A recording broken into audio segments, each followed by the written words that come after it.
नमस्कार, आप देख रहे हैं हॉट टॉक भारत। मैं हूं दिवाकर विक्रम सिंह।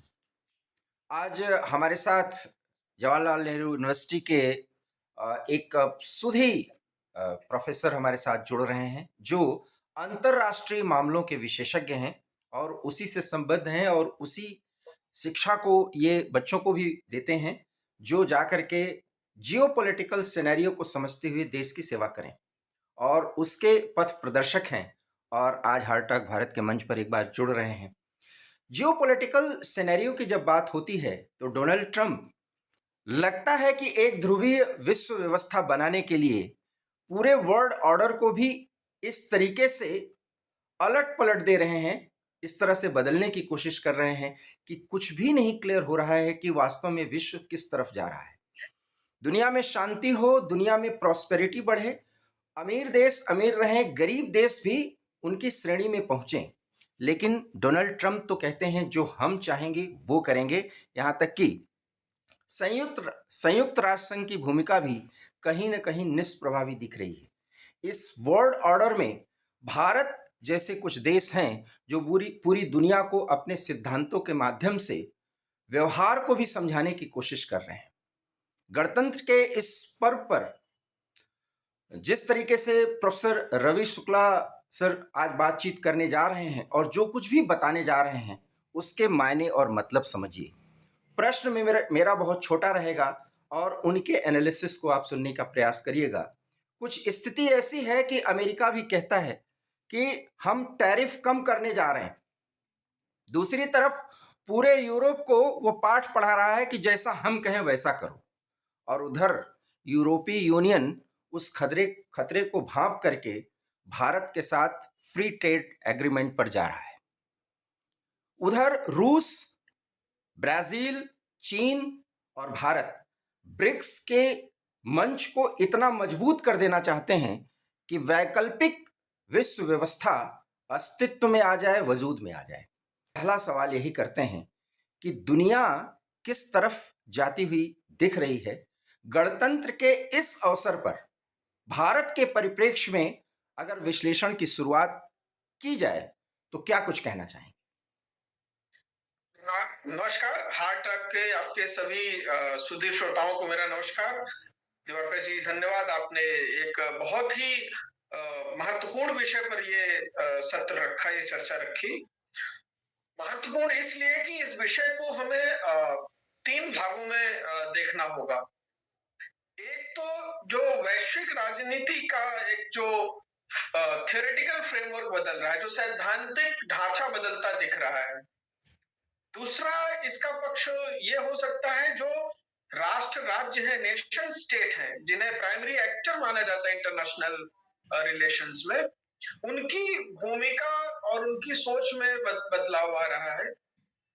तीसरा जो ऑर्गेनाइजेशंस हैं, इंटरनेशनल ऑर्गेनाइजेशंस हैं, उनकी अपनी घटती बढ़ती प्रासंगिकता के परिप्रेक्ष्य में वर्तमान पूरे परिदृश्य को देखा जाना चाहिए।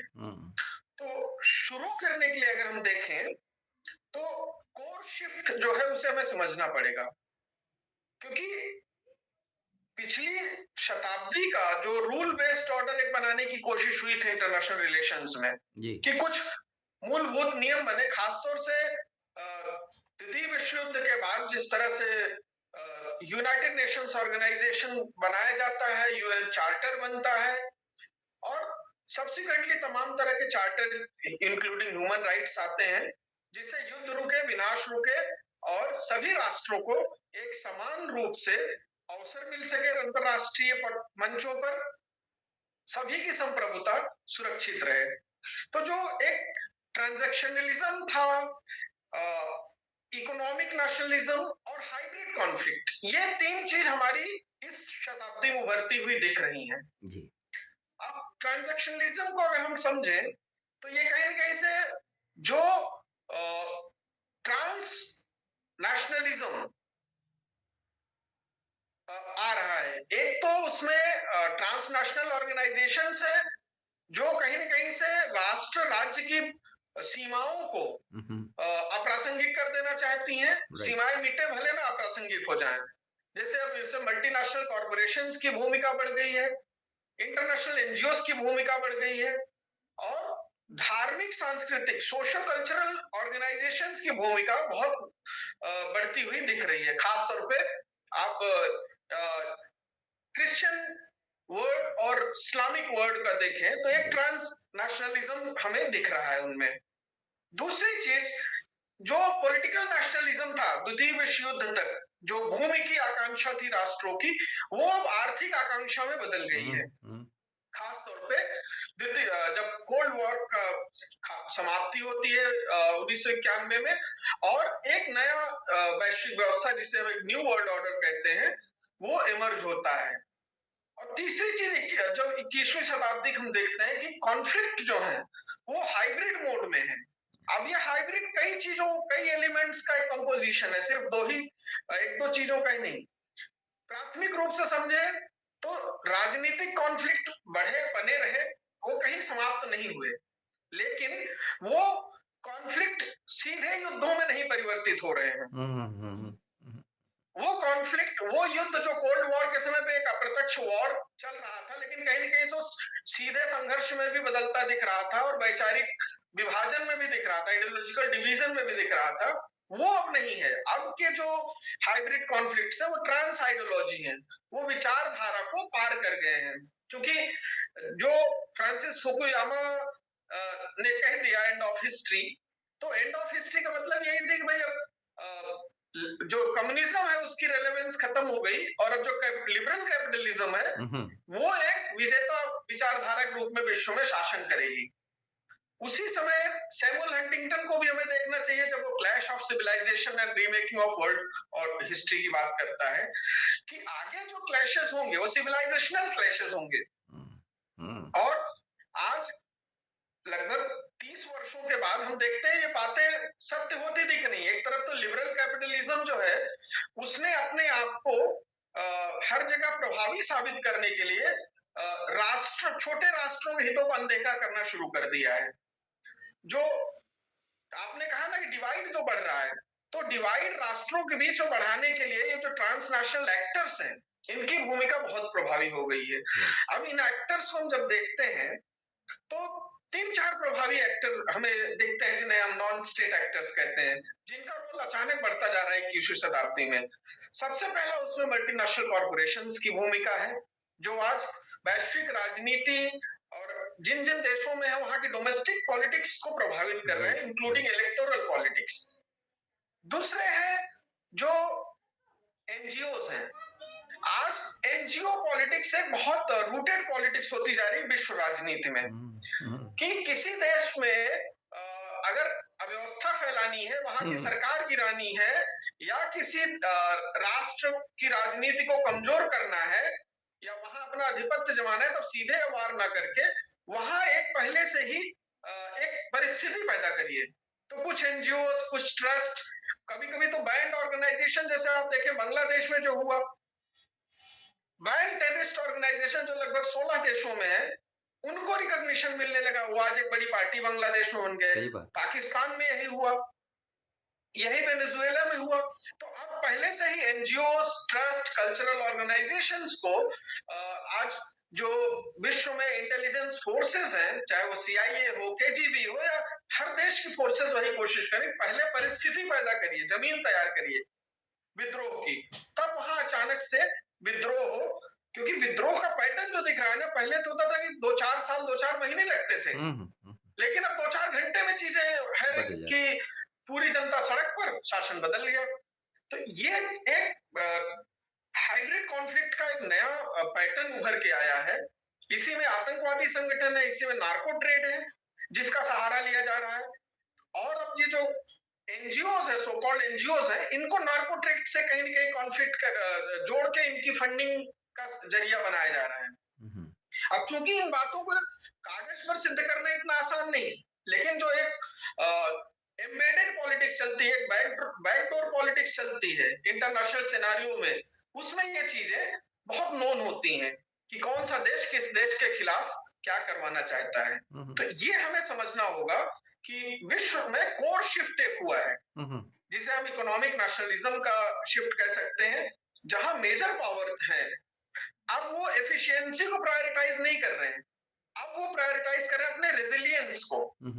मतलब कि अपनी उत्पादकता या अपनी प्रभावकता के बजाय वो कोशिश कर रहे हैं कि उनकी अपनी रक्षात्मक क्षमता कितनी ज्यादा हो, अपने इकोनॉमिक सिस्टम को बचाना, अपने बाजार को, अपनी नौकरियों को बचाना, इस तरफ जिसे आप रिवर्स ऑफ ग्लोबलाइजेशन भी देख कह रहे हैं, जिसे आप प्रोटेक्शनिज्म भी कह रहे हैं। तो ये एक ऑर्डर आ रहा है जिसमें इसे कह सकते हैं एक न्यू इंडस्ट्रियल प्लेबुक इमर्ज हो रही है, जहां देखिए आपकी यूएस और ईयू ने बड़े एग्रेसिव स्टेट इंटरवेंशन की पॉलिसी अडॉप्ट की। यूएस ने टैरिफ को हथियार बना लिया, राइट, जिसमें एक सप्लाई चेन पूरी डिसरप्ट हुई वर्ल्ड की, और ये कहीं न कहीं it is signalling towards the end of the era of laissez, जो एक उदारवाद की प्रमुख एक विशेषता थी कि वो हस्तक्षेप की तरफ जाती है, बाजार में हस्तक्षेप नहीं करेगी,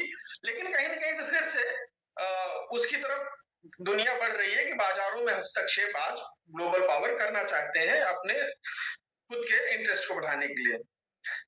अब इससे जो जियो इकोनॉमिक कॉन्फ्रंटेशंस आ रहे हैं, पहले जियो पॉलिटिकल कॉन्फ्रंटेशंस होते थे, आज जियो इकोनॉमिक कॉन्फ्रंटेशंस हो रहे हैं, लेकिन उसमें मिलिट्री और पॉलिटिक्स का सहारा लिया जा रहा है। जैसे एक कॉलोनियलिज्म के समय पे, जैसे आप स्मरण करिए कि ईस्ट इंडिया कंपनी जैसे आई, कंपनी थी व्यापारिक, लेकिन उसको सहायता पूरा एक एम्पायर, एक स्टेट दे रहा था अपनी मिलिट्री से।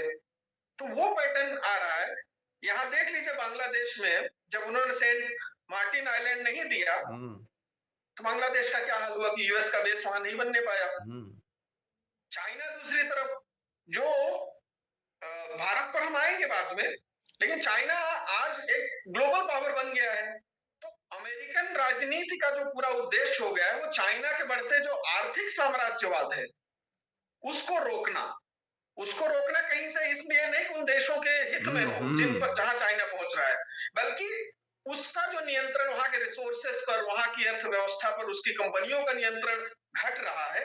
अमेरिका उससे चिंतित होकर हड़बड़ा गया है, और इसीलिए ये जो ट्रंप का डिसीजन लिया जा रहा है, लोग कहते हैं ट्रंप अकेले अपनी बुद्धि से इस तरह के निर्णय ले रहे हैं। ऐसा अमेरिका जैसा देश नहीं करेगा।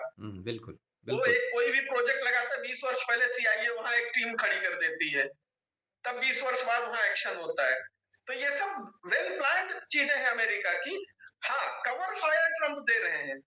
इसके जैसे वेनेजुएला का जो कुछ बड़ा होना था, तो ट्रंप ने 4 महीने पहले से ही टैरिफ का और तमाम मुद्दे छेड़ना शुरू कर दिया, विश्व का ध्यान भटकाया, और अचानक से एक दिन उनकी फौजें जाती हैं और एक राष्ट्रपति को किडनैप करती हैं। राइट। तो कवर फायर देने का काम जरूर हो रहा है, जिससे ये जो ग्लोबल जियो इकोनॉमिक कन्फ्रंटेशन है, इसमें जो आप सोचिए सब्सिडी का जो मुद्दा था किसानों का, वो कहीं नहीं रह गया। G77, G20, पर्यावरण के मुद्दे अब ऐसा लग रहा है वो है ही नहीं। जबकि पेरिस के बाद हमने देखा, पेरिस एग्रीमेंट के बाद बहुत बड़े स्तर पर पर्यावरण के मुद्दे आ रहे थे, जिनका सीधे इंडस्ट्रीज पर प्रेशर बढ़ रहा था। इंडस्ट्री सबसे ज्यादा किसके पास है? अमेरिका और यूरोप के पास। तो ये कहीं ना कहीं जो कवर फायर देके मुख्य मुद्दों से दुनिया का ध्यान भटका के उनको एकदम से उनकी इंडस्ट्रीज पे स्क्वीज आउट कर देना, उनको कंज्यूमर देश बनाने को तो तैयार है। उदाहरण के लिए अमेरिका कभी नहीं चाहेगा भारत की अर्थव्यवस्था कमजोर हो, लेकिन भारत एक मैन्युफैक्चरिंग आत्मनिर्भर सेल्फ सफिशिएंट देश बने, ये भी नहीं चाहेगा। सही बात। वो तो सिर्फ ये चाहेगा कि आप चाइना के बजाय हमारे प्रोडक्ट खरीदो, आप रूस के बजाय हमारे प्रोडक्ट खरीदो। जैसे टैरिफ बढ़ाया था, बोला रूस से तेल खरीदना बंद कर दो, हम आपसे बात कर लेंगे।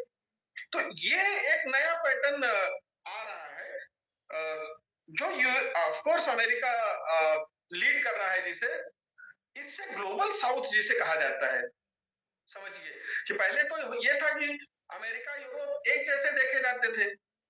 अब वर्ल्ड पॉलिटिक्स में अगर एक ग्रुप के रूप में देखें तो यूरोपियन यूनियन है, दूसरी तरफ अमेरिका खड़ा दिख रहा है, तीसरी तरफ चाइना खड़ा दिख रहा है, चौथी तरफ भारत है। राइट। लेकिन भारत के साथ ग्लोबल साउथ कहीं न कहीं से नैतिक रूप से खड़ा है। ग्लोबल साउथ ये सोच रहे भारत एक नैतिक प्रतिनिधित्व उन्हें देगा। और जो कि भारत कर रहा है बड़े सक्षम तरीके से। इससे जो जियोपॉलिटिकल फॉल्ट लाइन्स जिसे हम कहते हैं कि वो आ रही है, जैसे यूएस और चाइना में भी टैरिफ का मामला उठा, तो उन्होंने टैरिफ ट्रूस कर लिया। थोड़ा सा उठा, फिर उस मामले को शांत करके बाकी देशों की तरफ टैरिफ लेकर बढ़ गए। यूरोप में सिक्योरिटी क्राइसिस जो आई है कि यूक्रेन कॉन्फ्लिक्ट तो चल ही रहा था, जी जी। और पूरे यूरोप में एक तरह से सॉवरेनिटी क्राइसिस आ रही है और आने जा रहा और बढ़ने वाली है। जिस तरह से ग्रीनलैंड पर राइट। विवाद उठा, ट्रंप ने घोषणा कर दी कि ग्रीनलैंड को हम ले लेंगे, फिर कहते हैं नहीं हम मिलिट्री इंटरवेंशन नहीं करेंगे, लेकिन ग्रीनलैंड को अमेरिका की जरूरत है, अमेरिका ही ग्रीनलैंड को प्रोटेक्ट कर सकता है। प्रोटेक्ट किससे करना चाहता है? तो वो कहीं ना कहीं से चाहता है कि चाइना वहां ना पहुंच पाए। आप ध्यान रखिए, ग्रीनलैंड की जो जियो इकोनॉमिक जियो स्ट्रेटेजिक लोकेशन है, जो क्रिटिकल मिनरल्स वाली राइट। बात अब दुनिया में होने लगी है। अब ग्रीनलैंड जैसी जगह इंपॉर्टेंट हो जाएंगी दुनिया में, इसलिए पहले से ही अमेरिका उसे कब्जे में ले लेना चाहता है। तो ये सॉवरेनिटी की क्राइसिस आने वाली है। रशिया जो एक साइबर अटैक और सबसी केबल सैबोटाज की बात अब करने लगा है, एक ग्रे जोन निर्माण कर रहा है कहीं न कहीं से यूरोप में भी, यूक्रेन में काफी जमीन उनकी हथिया चुका है। इन सब चीजों से यूरोप में सिक्योरिटी क्राइसिस आ गया है, और इससे जो यूरोपियन यूनियन की यूनिटी है, वो बिना फुल स्केल वॉर के एस्केलेशन के वो यूनिटी कमजोर पड़ेगी। राइट। अभी तो जर्मनी, फ्रांस, नीदरलैंड जैसे देशों ने खुलकर अमेरिका की भर्त्सना की ग्रीनलैंड के मुद्दे पर, लेकिन कब तक करेंगे? धीरे धीरे ये लोग बटेंगे आपस में। तो ये सॉवरेनिटी क्राइसिस यूरोप में शुरू तो होगा, लेकिन ये बढ़ेगा आगे, क्योंकि इन यूरोप के इन देशों का प्रभाव अभी भी ग्लोबल साउथ के अनेक देशों पर प्रत्यक्ष रूप से है। जैसे फ्रांस अनेक अफ्रीका के अनेक देशों के सेंट्रल बैंक को कंट्रोल करता है, राइट। तो अपनी करेंसी को डिवैल्यूएट या अप्रिशिएट नहीं कर सकते बिना फ्रांस की अनुमति के। तो जब फ्रांस कॉन्फ्लिक्ट में आएगा, तो अपने आप ये सारे देश और उनकी अर्थव्यवस्था कॉन्फ्लिक्ट में आएंगे। तो इससे हम देख सकते हैं कि जो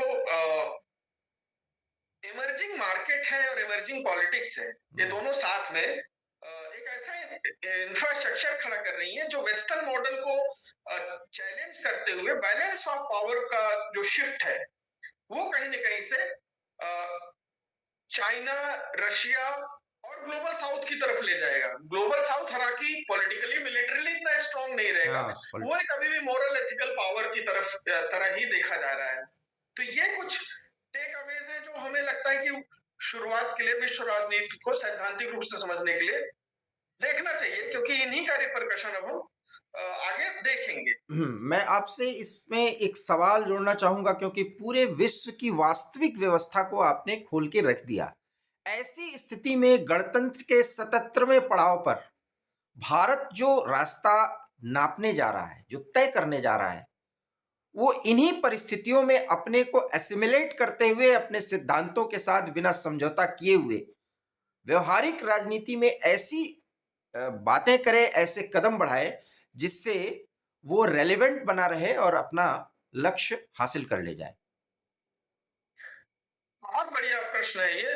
भारत ने जैसे हमारे प्रधानमंत्री मोदी जी ने, विदेश मंत्री जयशंकर ने बार बार कहा कि भारत आज अपनी जमीन पर खड़ा है और अपनी नीतियां खुद तय करता है।